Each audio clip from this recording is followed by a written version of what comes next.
Good morning, dear students. Welcome to the English Canvas. So, we'll be discussing previous year questions from In Memoriam AHH by Alfred Lord Tennyson, and most importantly, we'll explore smart and effective answer writing strategies to help you frame powerful, relevant, and well structured answers in your exams. So, whether you're preparing for university papers or competitive exams, so today's class will guide you on how to use critical thinking, context and textual evidence to write high scoring answers. So get your notes ready and stay with me till the end for sample structures and bonus tips. And if you are finding this content helpful, don't forget to like the video, share it with your classmates and friends, and subscribe to the channel and hit the bell icon so you never miss an update. So let's begin the class. देखिए वैसे तो बहुत सारे questions हैं UPSC के भी और university के जो भी पेपर्स हैं इस टॉपिक के, लेकिन मैंने कुछ सिर्फ 5 क्वेश्चंस ही लिए हैं जो कि मुझे लगा कि ये बेस्ट क्वेश्चंस है और ये उन बाकी क्वेश्चंस को भी कवर कर देंगे. So the first question is write an essay on the fusion of men and nature in memoriam. ये 2009 का क्वेश्चन है. सो बेसिकली इसमें आपको फ्यूजन बताना है मैन और नेचर का इन मेमोरियम. ये हमने टेक्स्ट पढ़ा था, इन मेमोरियम AHH, उसके रेफरेंस से बताना है. So you need to briefly explain Memoriam as a spiritual and philosophical elegy. और इसी के साथ you need to introduce Tennyson's deep engagement with nature as both a solace and source of existential conflict. तो ये तो रहेगा आपका introduction part.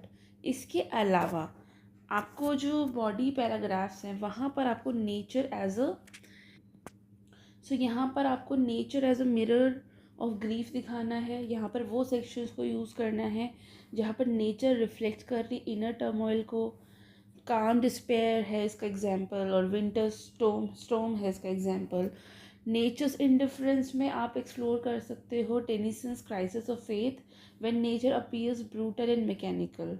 Right. Men's attempt to find harmony में आप ग्रेजुअल रिकन्सिलिएशन जो है इन लेटर सेक्शंस जिसमें nature as a divine expression describe हुआ आप उसको डिस्कस कर सकते हो. और सिम्बोलिज्म में आप यूज़ ऑफ सीजन्स को यूज़ कर सकते हो. फ्लावर्स को यूज़ जो उसमें फ्लावर्स का जो सिंबल दिया है, स्टॉर्म्स का सिंबल दिया है, बर्ड्स का दिया है. और कल वाली क्लास में हमने रिवर का भी दिया था.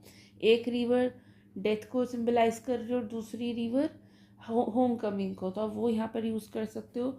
ये सारा डिस्कस करने के बाद आप कंक्लूड कर सकते हो अपने आंसर को by stating how Tennyson moves from disillusionment to a spiritual acceptance of nature as a cosmic force. तो ये एक आपका कंप्लीट आंसर हो जाएगा. इसमें आप कौन से सेक्शन, क्योंकि ये पोएम बहुत बड़ी है तो इसमें आप कौन से सेक्शंस को यूज़ कर सकते हो आंसर को लिखने के लिए. तो सेक्शन 5 बहुत इम्पॉर्टेंट है पोएम का. सेक्शन 5 वहाँ पर आपको ये सारे चीज़ें मिल जाएंगी. सेक्शन 5 की लाइन नंबर 54, 95 और 106 वो आप एज अ कोट यूज़ कर सकते हो. आप यहाँ पर लिंक कर सकते हो नेचर को to emotional, philosophical and theological shifts में. So this is all about this answer. आप ये सेक्शन 5 यूज़ करोगे तो आपको ये आंसर लिखने में बहुत हेल्प होगी. आप एक बार फिर क्लासेस वाली वीडियो को देख लीजिए जहाँ पर मैंने सेक्शन 5 को डिस्क्राइब किया है ताकि आप एक अच्छा आंसर लिख पाएँ. चलिए नेक्स्ट क्वेश्चन पर जाते हैं. In Memoriam explores the relationship between science and religion. ये 2012 का क्वेश्चन है, ये 20 नंबर का. इसमें सबसे पहले आपको विक्टोरियन कॉन्टेक्स्ट को इंट्रोड्यूस करना है जो कि पोस्ट डार्विनियन एंजाइटी थी और फेथ वर्सेस डाउट की जो थियोरी थी उसको करेंगे आप एक्सप्लेन. सो इस क्वेश्चन में हमको बताना है relationship between science and religion, क्योंकि हमने ये पढ़ा भी था कि विक्टोरियन पोइट्री रिप्रेजेंट करती है साइंस एंड रिलीजन का कॉन्फ्लिक्ट. सो स्ट्रक्चर ऐसे रहेगा. सबसे पहले आपको इंट्रोडक्शन लिखना है. यहाँ पर आपको विक्टोरियन कॉन्टेक्स्ट के बारे में लिखना है जिसमें आप post Darwinian anxiety, faith versus doubt के बारे में लिखेंगे। इन मेमोरियम जो कि रिफ्लेक्ट करता है टेनिसन का इंटरनल कॉन्फ्लिक्ट को, आप उसको डिस्क्राइब करोगे, जो कि आपको शुरू के सेक्शन में मिल जाएगा। मेन पॉइंट्स इसके ये रहेंगे, जैसे कि साइंटिफिक इंक्वायरी है, nature as a red into thin claw, ये सेक्शन ये लाइन नंबर 56 में है, ये सेक्शन नहीं है, लाइन नंबर 56 में है ये, तो आप वो डिस्कस कर सकते हैं। रिलीजियस कॉन्सोलेशन आप डिस्कस करेंगे, क्या फेथ है इमॉर्टैलिटी का और गॉड का plan, and struggle for reconciliation moving from doubt to faith. तो यहाँ पर साइंस वर्सेस रिलीजन, मतलब faith versus doubt, faith versus science, इसको आप डिस्कस करेंगे। इसके बाद आपको इवोल्यूशन एंड प्रोग्रेस के बारे में लिखना है, जो लाइन नंबर 118 है, आप उसको यहाँ पे डिस्कस कर सकते हैं। कंक्लूजन में आपको ये बताना है कि टेनिसन ने ना तो साइंस को रिजेक्ट किया है, ना ही रिलीजन को रिजेक्ट किया है, बट उसने एक मिडल पाथ लिया है, फेथ जस्टिफाइड थ्रू लव। तो इसको इन्होंने यहाँ डिस्क्राइब किया। आप इसको, इस पॉइंट को, ये पॉइंट वैसे बहुत इम्पॉर्टेंट है, आप इस पॉइंट से अपने कई आंसर्स भी लिख सकते हैं, क्योंकि ये इसका मेन थीम बोल सकते हैं आप, ठीक है। इसमें टिप ये है कि आप reconciliation, Victorian crisis, empirical observation versus spiritual intuition, इस तरह के वर्ड्स को यूज़ कर सकते हैं। अगर आप ये सारी चीज़ें फॉलो करेंगे तो आपका एक अच्छा आंसर 20 मार्क्स का लिखा जा सकता है। अब आते हैं सेकंड क्वेश्चन पर, सॉरी थर्ड क्वेश्चन पर।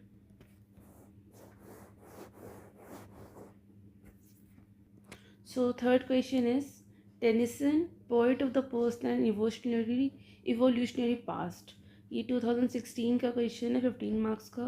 So this question invites you to critically explore Tennyson's unique poetic voice, one that blends deep personal grief with reflection on evolution, science, and the larger human condition, especially as seen in In Memoriam AHH. So you need to introduce your answer by introducing Tennyson as a Victorian poet who successfully bridges the personal and the philosophical. तो यहाँ पर आप उसका जो personal grief है for Arthur Hallam, उसको आप discuss करेंगे। उसके बाद evolutionary past as Tennyson's concern with human destiny and cosmic design, आप इसको करेंगे describe. So in that section you need to describe that in memoriam AHH was written in response to the sudden death of his dear friend Arthur Henry Hallam. So you need to mention how the poem moves beyond personal mourning into the broader evolutionary, spiritual and cultural concerns of the age. अब अगर हम main part की तरफ जाएं तो वहाँ पर आप पर्सनल ग्रीफ को एक्सप्लेन करेंगे। उसमें आपको personal voice of the grief को डिस्क्राइब करना है, जैसे कि the deep sorrow and emotional anguish are evident throughout. कुछ कोट्स थे उसमें जो सेक्शन 7 और 11 में आपको देखने को मिलेगा, जैसे deep sorrow and emotional anguish are evident throughout. और जैसे कुछ कोट्स थे जैसे कि tears, idle tears, it is too better to have loved and lost.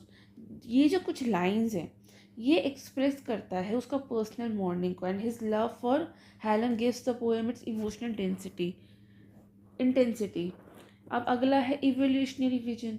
सो यहाँ पर टेनिसन का रिफ्लेक्शन बताना है on evolution and nature. So nature is not just scenic but often crucial and indifferent. कुछ फेमस फ्रेजेस हैं यहाँ पर, जैसे कि सेक्शन जो लाइन नंबर 56 है, ये सेक्शन, ये लाइन है एक्चुअली, तो वहाँ पर नेचर रेड इन टू थिन क्लॉथ, तो it shows his awareness of Darwinian idea even before Darwinian's origin of species. Tennyson tries to reconcile evolutionary thought with Christian faith और Victorian conflict. आप यहाँ पर use of science and faith भी लिख सकते हैं. So Tennyson grapples with questions of the soul, immortality and possibility of life after death. So this is where the evolutionary past also refers to the spiritual evolution, that journey from doubt to faith. So just ये जो line है ना 54 to 56, these lines are crucial for these themes. ठीक है, आप इसका conclusion, इसमें आप पर्सनल वर्सेस यूनिवर्सल का भी एक लिख सकते हो, जैसे कि while rooted in a personal laws, the poem addresses universal questions about human suffering, the meaning of life and divine justice. So he turns private emotion into public meditation, which makes the poem both intimate and philosophical.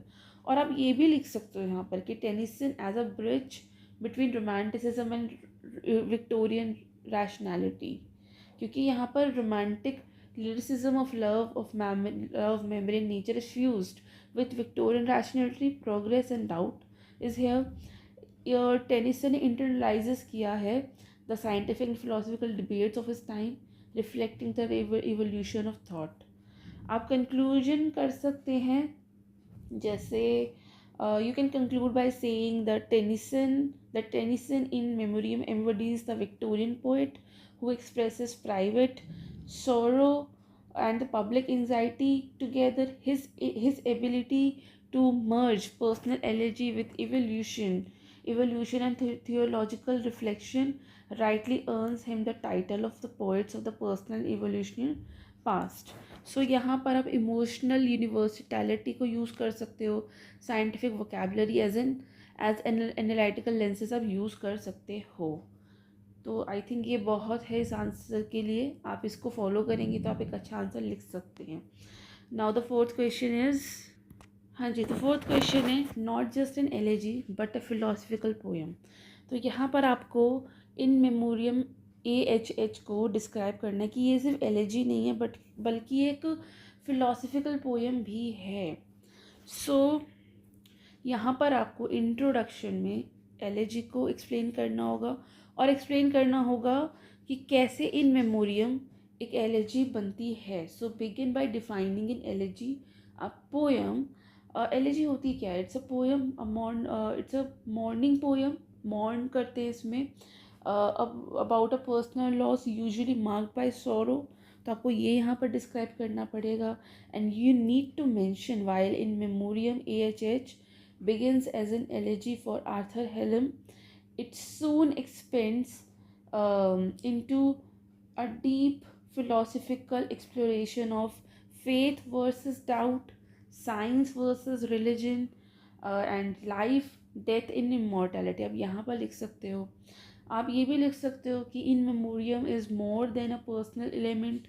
It is Tennyson who profound meditation on human existence, spirituality, and the purpose of suffering. तो as an elegy आप ये describe कर सकते हो कि ये जो पूरी पोएम है ये मॉर्निंग है फॉर अबाउट हेलेन्स डेथ.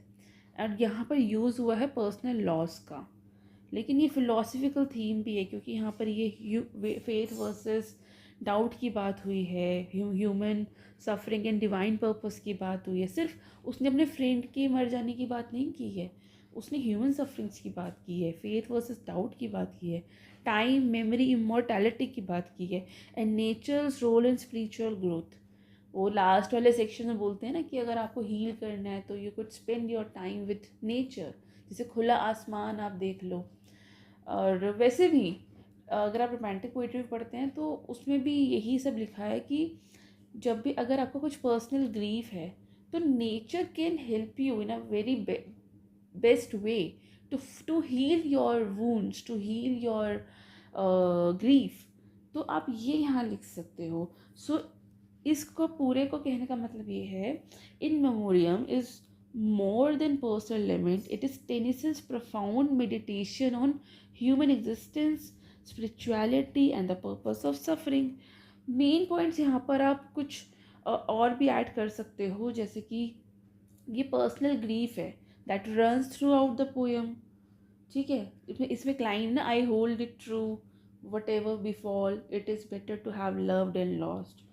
तो यहाँ पर ये रिकॉल कर रहा है, मतलब जो अर्ली सेक्शंस हैं पोएम के, उसमें Tennyson recalls his friend, the memories of his friend, and questions fate and divine justice. Elegiac mood यहाँ पर है, जैसे सैडनेस है, लॉन्गिंग है, इमोशनल वर्नेबिलिटी है।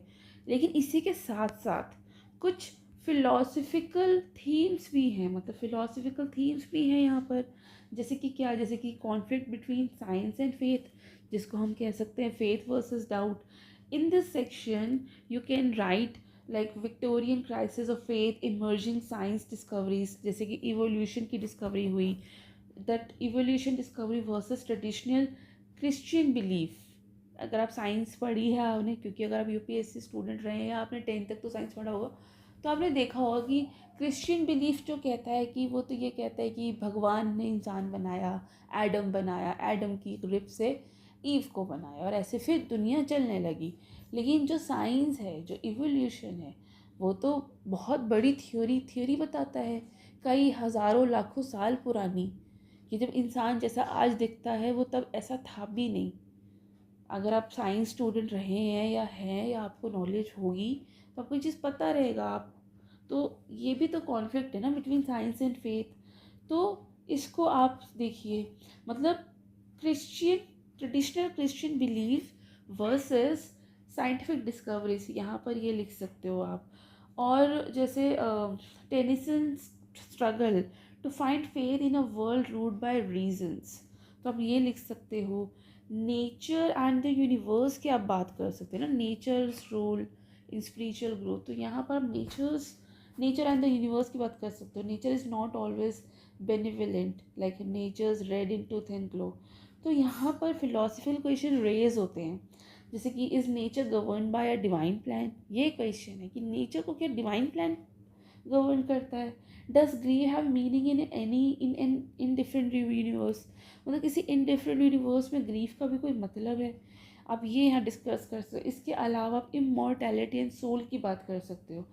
तो पोएम में भी क्वेश्चन पूछा गया है, is their life after death, कि लाइफ है क्या डेथ के बाद, तो आप इसको भी यहाँ पर रेज कर सकते हो। And Tennyson yearns for spiritual reunion with Hallam, वो कहता है ना that I may meet thee in the heights and with thee share the timeless life. जब वो कहता है कि जब मेरी भी लाइफ ख़त्म होगी तो मैं उसको वहाँ ऊपर मिलूँगा, तो वहाँ पर ये क्वेश्चन रेज होता है, is there any life after death, तो आप ये यहाँ पर डिस्कस कर सकते हो। प्लस आप ये स्ट्रक्चर रिफ्लेक्ट्स फिलोसफिकल ग्रोथ को आप डिस्कस कर सकते हो, जिसमें ग्रेजुअल इमोशनल फिलोसफिकल इवोल्यूशन को भी डिस्कस कर सकते हो, जिसमें जैसे कि आप बात करते हैं कि from grief to doubt, from acceptance to hope, तो ये पूरी एक साइकिल है, आप इसको डिस्कस कर सकते हो। And you need to shows the inner journey of a mourning soul becoming spiritual stronger.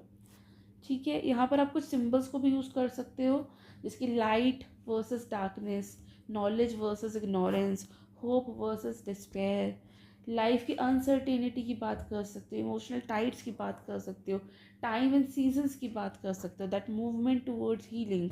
यहाँ पे आप क्रिटिकली कमेंट भी कर सकते हो, जैसे कि टी एस एलियट ने बोला था इस पोएम के लिए, इन मेमोरियम के लिए, कि it is a poem of spiritual growth, तो आप वो भी यहाँ पर ऐड कर सकते हो।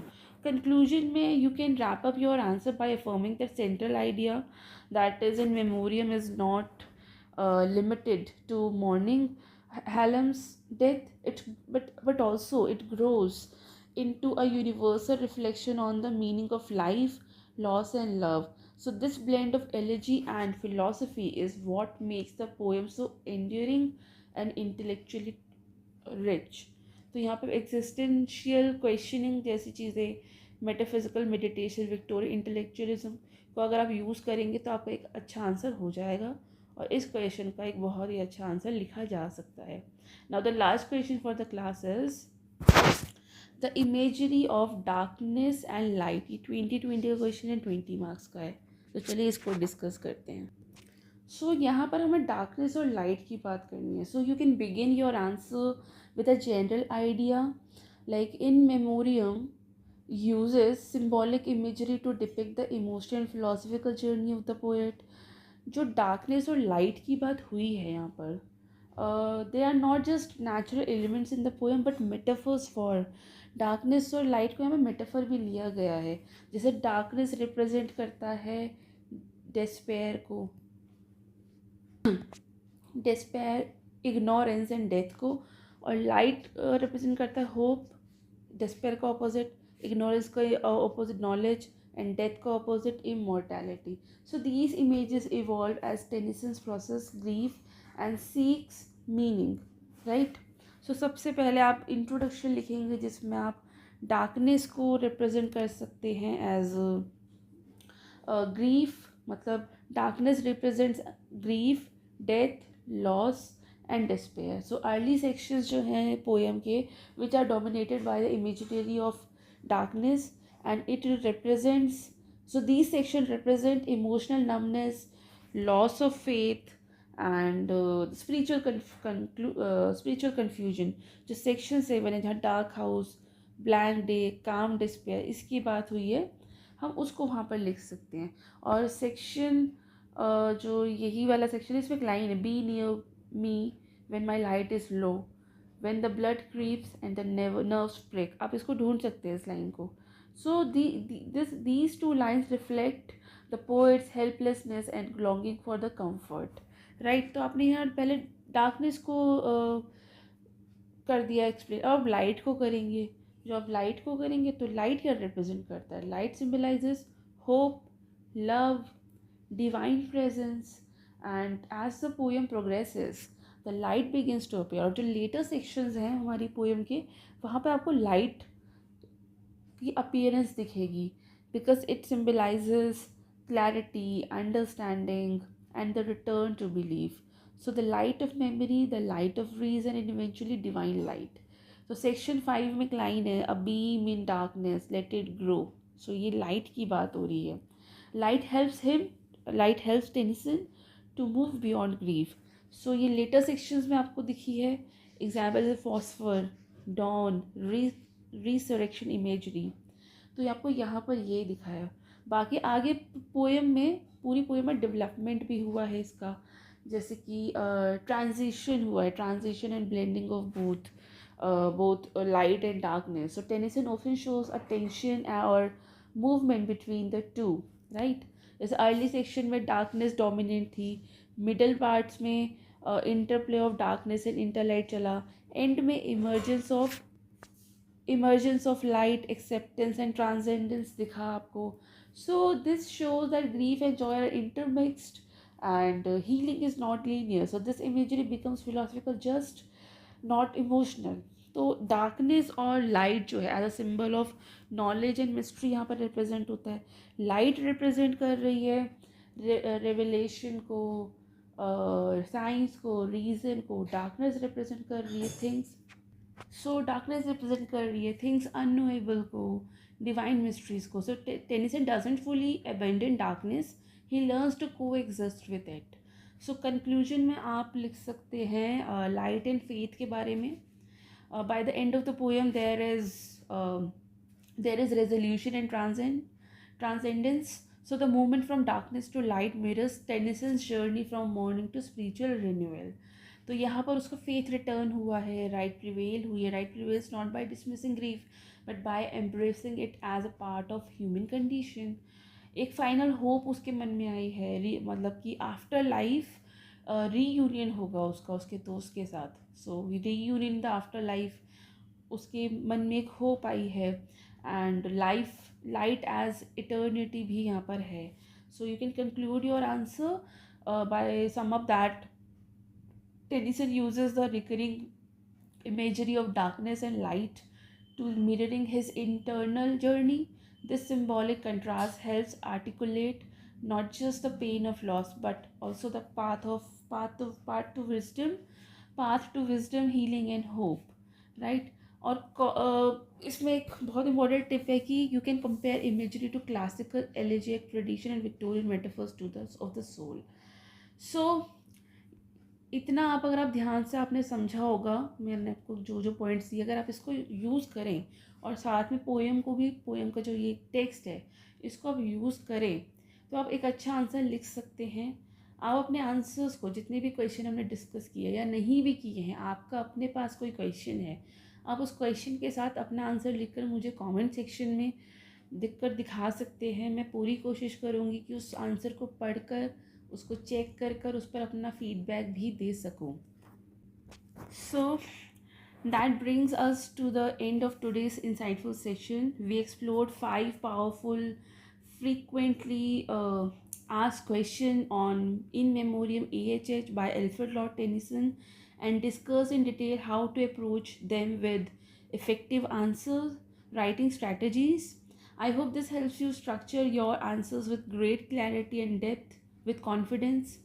So always remember, understanding the core themes like grief, nature, science, faith, and memory is the key to mastering this poem in your exams. In tomorrow's class, we will continue with a new topic. So come prepared for with your pens and notebooks. And if you found this class helpful, like this video, share it with your friends, and subscribe to the channel for more such literary sessions. And stay consistent, stay curious. See you in the next class. Thank you.